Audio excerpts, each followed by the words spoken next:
Hello students, welcome back our YouTube channel study circle 24।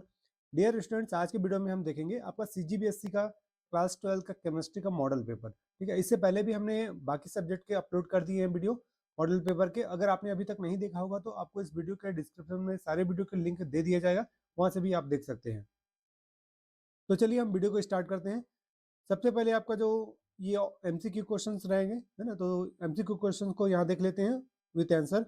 तो सबसे पहले अगर क्वेश्चंस देखेंगे तो पहला आपके पास क्वेश्चन है, the compound with the highest boiling point is, means सर्वाधिक क्वथनांक वाला द्रव है, मतलब सबसे जो ज्यादा क्वथनांक है वो किसका है, किस लिक्विड का है। यहाँ पास ऑप्शंस दे रखा है, ब्यूटेनॉल यानी 1 ब्यूटेनॉल, 2 ब्यूटेनॉल और die ethyl ether and butane. ठीक है, तो मैं आपको बता दूं 1 ब्यूटेनॉल का कितना होता है, 1 ब्यूटेनॉल। ठीक है, 1 ब्यूटेनॉल का होगा कितना होगा वो आप देख लीजिए, मैं लिख दे रहा हूँ यहाँ पास 1117.7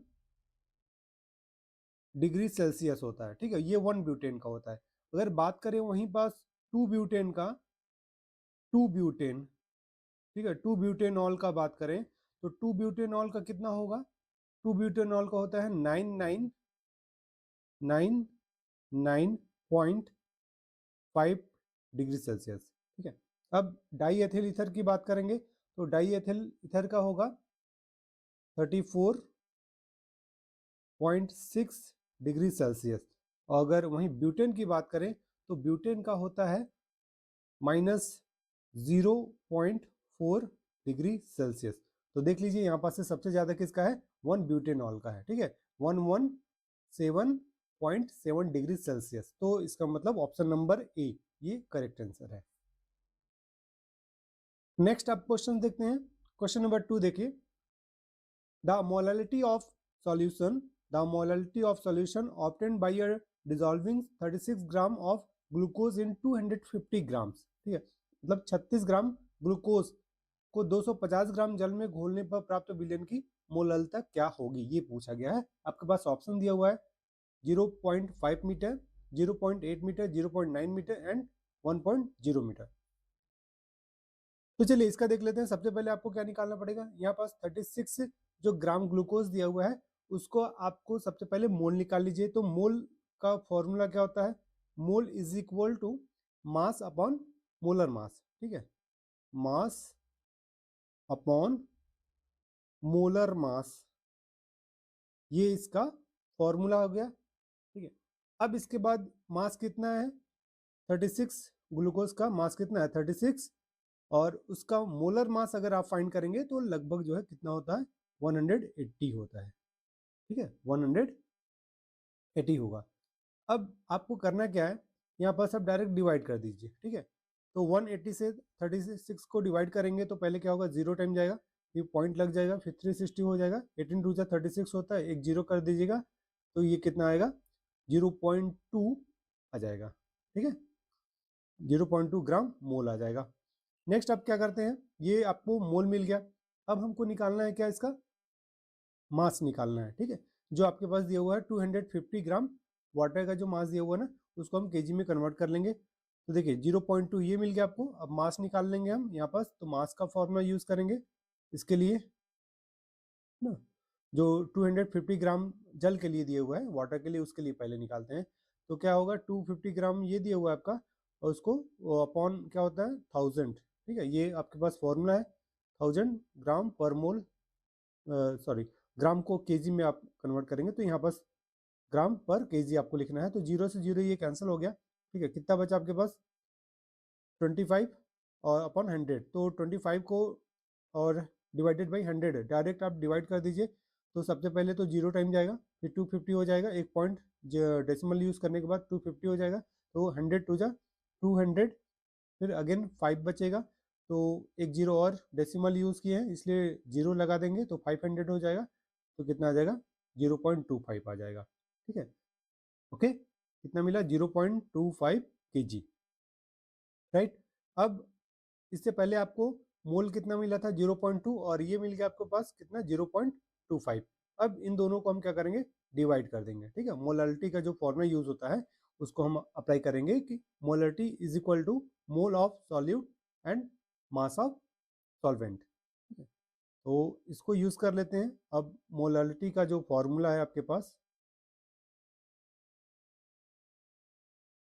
is equal to molarity is equal to mole of solute. तो मोल ऑफ सॉल्यूट कितना था, 0.2 था, है ना, और अपॉन मास ऑफ सॉल्वेंट कितना था आपके पास, 0.25 आया था।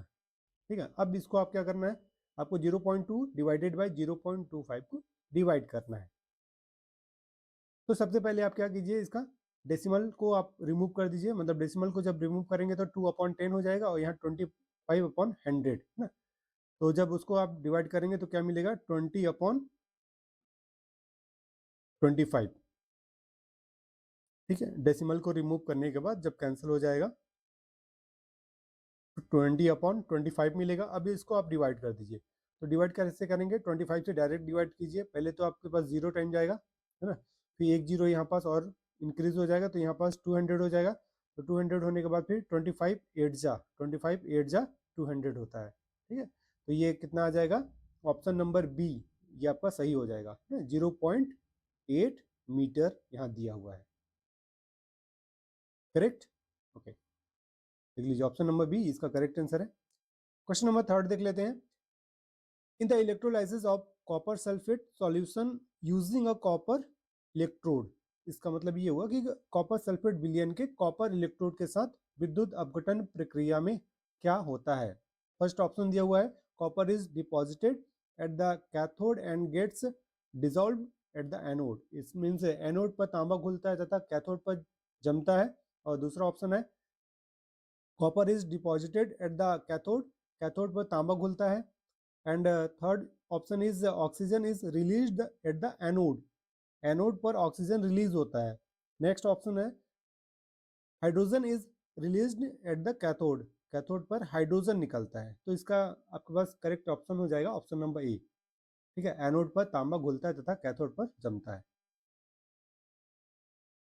क्वेश्चन नंबर 4 देखेंगे अभी हम यहाँ पास।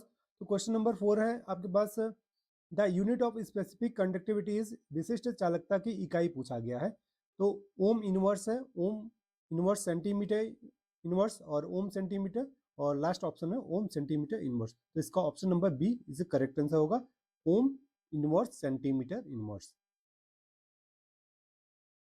ठीक, नेक्स्ट देखते हैं अब क्वेश्चन नंबर 5। देखिए कि एथिल एसीटेट का अम्ल द्वारा उत्प्रेरित जल अपघटन अभिक्रिया की कोटि होती है। Means the order of reaction of hydrolysis reaction of ethyl acetate catalysed by a. तो यहाँ पास जो दिया हुआ है इसके अकॉर्डिंग आपके पास ऑप्शन क्या है, 0 है, 1 है, 2 है और 3 है। तो इसका करेक्ट ऑप्शन क्या हो जाएगा, 1। करेक्ट ऑप्शन इसका 1 होगा। नेक्स्ट देखते हैं क्वेश्चन नंबर 6। देखिए क्वेश्चन नंबर 6 है, जब एल्किल हाइलाइट पर अल्कोहली पोटेशियम हाइड्रोक्साइड यानी KOH की अभिक्रिया की जाती है तो उस अभिक्रिया का नाम बताना है। ठीक है, क्या करना है, उस अभिक्रिया का। तो यहाँ पास पोटेशियम हाइड्रोक्साइड के लिए पूछा गया, तो फिर क्या आपको बताना है, ऑप्शंस है मौलीकरण और योगशील, विस्थापन और विलोपन। ठीक है, तो इसका करेक्ट आंसर क्या हो जाएगा, एलिमिनेशन, यानी ऑप्शन नंबर डी, विलोपन इसका करेक्ट आंसर होगा। नेक्स्ट क्वेश्चन नंबर 4 देख लीजिए। क्वेश्चन नंबर 4 है आपके पास, आयरन 2+ आयंस ऑक्सीकरण अवस्था में अयुग्मित इलेक्ट्रॉनों की संख्या, the number of unpaired electrons in the iron 2+ ions oxidation state is. तो इसका जो है अयुग्मित इलेक्ट्रॉनों की संख्या पूछा है अनपेयर्ड इलेक्ट्रॉन का, तो कितना होगा, 4 होगा। ठीक है, option number C is a correct answer.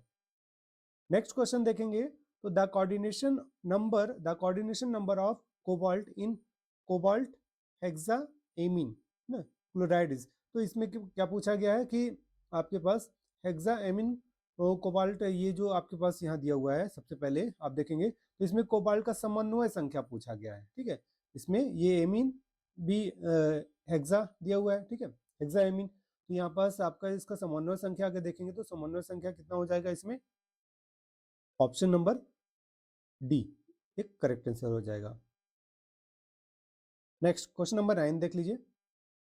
Question number 9 है आपके पास, जब क्लोरोबेंजीन शुष्क ईथर में सोडियम के साथ रिएक्ट करता है तो मुख्य उत्पाद प्राप्त होते हैं। When chlorobenzene reacts with sodium in dry ether the main product obtain is, तो इसके साथ क्या बनता है ये आपको बताना है, तो डाईफेनिल। ठीक है, option number B correct answer होगा, डाईफेनिल। नेक्स्ट देखिए क्वेश्चन नंबर 10, क्रियॉन 12 का आपको फॉर्मूला बताना है। The formula of freon 12 is, right. तो फ्रियॉन का जो फॉर्मूला बताना है तो उसका फॉर्मूला क्या हो जाएगा, डाइक्लोरो डाइफ्लोरो। ठीक है, डाइक्लोरो डाइफ्लोरो इसका करेक्ट फॉर्मूला होगा। Option number A is a correct answer. अब देख लीजिए आपके पास वेरी शॉर्ट आंसर आपको मिलेगा जो कि 1 मार्क्स का है। आपको यहाँ लिखने वाले हैं क्वेश्चन है ना, तो ये आपको रिटर्न करने हैं, वह मैक्सिमम 1 से 2 लाइन में या फिर 1 वर्ड में भी किसी किसी का आंसर आप लिख सकते हैं, डायरेक्ट आंसर। फिर इसके बाद अगर आप देखेंगे तो 2 नंबर के आपको क्वेश्चंस मिलेगा जो कि आपके पास शॉर्ट आंसर क्वेश्चंस होंगे। ठीक है, तो इसे आपको करना है। यहाँ पास देखिए पहला प्रश्न दिया हुआ है, क्या आप एक जिंक के पात्र में कॉपर सल्फेट का विलयन रख सकते हैं, उसका रीजन बताना है। Can you keep a solution of copper sulphate in a zinc pot. फिर नेक्स्ट है आपके पास अभिक्रिया की कोटि और आणविकता को परिभाषित करना है। फिर उसके बाद उप संयोजी यौगिकों में किस प्रकार की समवायता पाई जाती है, आइसोमेरिज्म पूछा गया है ना, उसे आपको बताना है। नेक्स्ट, अल्कोहल और फिनॉल में अधिक अम्लीय प्रकृति किसकी है और क्यों, इसका पूरा डिटेल आपको यहाँ पास लिखना होगा। फिर उसके बाद अगर आप देखेंगे ये आपका लॉन्ग आंसर क्वेश्चंस 3 मार्क्स के मिलेंगे। तो जैसे पहला क्वेश्चन अगर यहाँ देखें क्वेश्चन नंबर 9, आदर्श एवं अनादर्श विलयन में उदाहरण से 3 अंतर आपको लिखने होंगे। तो 3 मैक्सिमम आप 4 से 5 याद रखिए, 3 एग्जैक्ट आप लिख सकते हैं यहाँ पास 3 नंबर के लिए। फिर दिया हुआ है रासायनिक अभिक्रिया की वेग को प्रभावित करने वाले 3 कारक, जो कि काफी इंपॉर्टेंट क्वेश्चन है ये ना। डियर स्टूडेंट्स, यदि आप चैनल पर नए हैं तो चैनल को सब्सक्राइब कर लीजिएगा, साथ ही बेल आइकन का बटन जरूर प्रेस कीजिएगा जिससे कि आपको लेटेस्ट वीडियो की अपडेट मिलती रहे। और आने वाले समय में अभी हम आपको 3 से 4 मॉडल पेपर और प्रोवाइड कर देंगे, तो जिससे कि आप वहाँ से भी आप अपना एग्जाम की अच्छी तैयारी कर सकते हैं। ठीक है, तो इस प्रकार से आपके पास ये सारे प्रश्न दिए हुए हैं। आपको 1 बाय 1 अभी आपका हाफ ईयरली और फिर उसके बाद प्री बोर्ड और मेन एग्जाम के लिए भी आपके लिए ये क्वेश्चंस काफ़ी इंपॉर्टेंट हो जाते हैं। तो आप उन सभी क्वेश्चंस को अच्छे से करने की कोशिश कीजिएगा।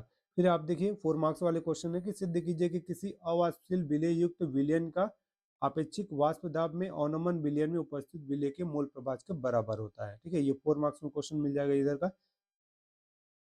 फिर उसके बाद 16 नंबर दिया हुआ है आपके पास, इसमें दिया हुआ है विलियन के लिए बताया गया कि हरा है और फिर विलियन रंगहीन है ना, उसमें आपको बताना है। फिर उसमें बाद उपसंयोजी यौगिक के नाम बताना है आपको। ये अलग से हम आपको वीडियो इसको बनाकर दे देंगे कि उपसंयोजी यौगिकों का आईयूपीएसी नेम आपको कैसे लिखना होता है। ठीक है, फिर नेक्स्ट आप देखिए, अब आपके पास 5 मार्क्स वाले लास्ट जो क्वेश्चन मिलेगा लॉन्ग आंसर, वो आपके पास पहला क्वेश्चन देखिए क्या दिया हुआ कि एक मोलर कॉपर सल्फेट युक्त कॉपर इलेक्ट्रोड एवं प्रमाणिक हाइड्रोजन इलेक्ट्रोड से विद्युत रासायनिक सेल बनाइए और उनका सेल सूत्र भी स्पष्ट करना है। ये काफी इंपॉर्टेंट क्वेश्चन है ये यहाँ। ठीक है, फिर पूछा गया कि इस सेल की सेल अभिक्रिया लिखिए और विद्युत वाहक बल की गणना करना है यदि कॉपर इलेक्ट्रोड के लिए विद्युत वाहक बल का मान 0.34 वोल्ट है तो। फिर गैल्वेनिक सेल को दर्शाना है यहाँ पर इक्वेशन के थ्रू। फिर रिडॉक्स अभिक्रिया संभव होगी या नहीं होगी ये भी बताना है आपको। फिर क्वेश्चन नंबर 18 देख लीजिए, संक्रमण धातुओं का इलेक्ट्रॉनिक विन्यास लिखना है। फिर उनका धातु के कड़न एंथैल्पी का मान उच्च होता है क्यों, ये बताना है। फिर संक्रमण धातु एवं उनके यौगिक उत्तम उत्प्रेरक का कार्य करते हैं क्यों। लैंथेनाइट संकुचन ये अथवा में दिया हुआ है, इसके संकुचन के क्या कारण है और संकुचन से होने वाले 2 रिजल्ट उसके आपको क्लियर करके लिखना है। नेक्स्ट इधर देख लीजिए, ये लास्ट इधर का क्वेश्चन मिल जाएगा आपको, क्वेश्चन नंबर 19। ठीक है, कीटोन एल्डिहाइड से कम क्रियाशील होता है क्यों, ये इसमें पूरे रीजन बताने। फिर नंबर 2 में समीकरण आपको लिखना है, क्रॉस एल्डोल संघनन ये आपका काफ़ी इंपॉर्टेंट है। कैनिजारो अभिक्रिया है ना, पिकॉर्बेक्सिलिन है, ये इंपॉर्टेंट है सारे क्वेश्चंस। फिर एसिटिक अम्ल का एथिल एसीटेट में परिवर्तन का समीकरण एवं इस अभिक्रिया का आपको नाम भी लिखना है। तो डियर स्टूडेंट्स, यहाँ तक आप कंप्लीट कर लीजिएगा। और भी लगभग अब एक ही सब्जेक्ट का बचा हुआ है, वो बायोलॉजी, उसे भी हम बहुत ही जल्द अपडेट कर देंगे। तो आज के वीडियो में इतना ही, मिलते हैं नेक्स्ट वीडियो में। इस वीडियो को लाइक और शेयर जरूर करेंगे।